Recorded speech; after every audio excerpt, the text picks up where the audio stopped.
more than half the world's population was under 30. 62% of Brazilians are 29 or younger. More than half of the 1.2 billion Indians are under 25, and a similar young majority exists in China. Two-thirds of South Africa's population is under 35. According to the Kaiser Family Foundation, 52% of the 18 million people in Niger are under 15, and in most of sub-Saharan Africa, over 40% of the population is under 15.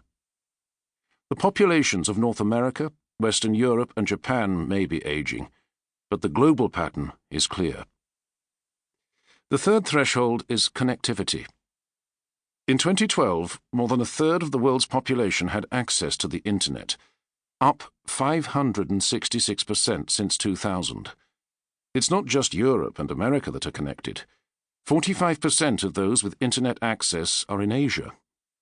Nonetheless, the major regions that lack connection are sub-Saharan Africa, other than South Africa, and the Indian subcontinent, creating a digital divide on a global level. By the end of 2014, an estimated 3 billion people were online. By the end of the decade, Google envisages 5 billion people on the Internet. This is not just another form of mass media. It is the first universal medium. One of the most notable uses of the global network is to create, send, and view images of all kinds, from photographs to video, comics, art, and animation. The numbers are astonishing. 100 hours of YouTube video are uploaded every minute. 6 billion hours of video are watched every month on the site. 1 hour for every person on Earth. The 18 to 34 age group watches more YouTube than cable television. And remember that YouTube was only created in 2005. Every 2 minutes, Americans alone take more photographs than were made in the entire 19th century. As early as 1930, an estimated 1 billion photographs were being taken every year worldwide.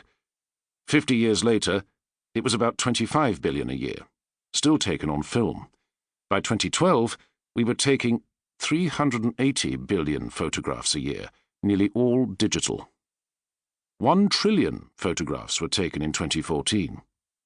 There were some 3.5 trillion photographs in existence in 2011, so the global photography archive increased by some 25% or so in 2014.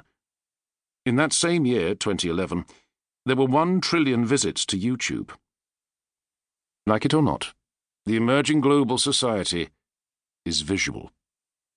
All these photographs and videos are our way of trying to see the world. We feel compelled to make images of it and share them with others as a key part of our effort to understand the changing world around us and our place within it. The planet itself is changing before our eyes. In 2013, carbon dioxide passed the signature threshold of 400 parts per million in the atmosphere for the first time since the Pliocene era, about 3 to 5 million years ago. Although we cannot see the gas, it has set in motion catastrophic change.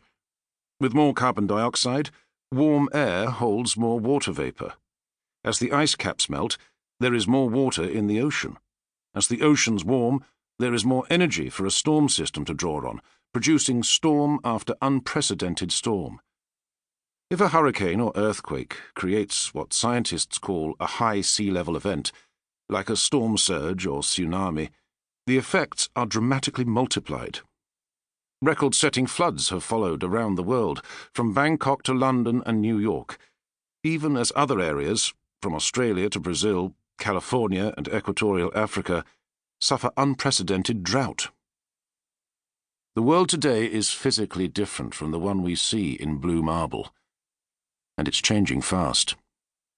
For all the new visual material, it is often hard to be sure what we are seeing when we look at today's world. None of these changes are settled or stable. It seems as if we live in a time of permanent revolution. If we put together these factors of growing, networked cities with a majority youthful population and a changing climate, what we get is a formula for change. Sure enough, people worldwide are actively trying to change the systems that represent us in all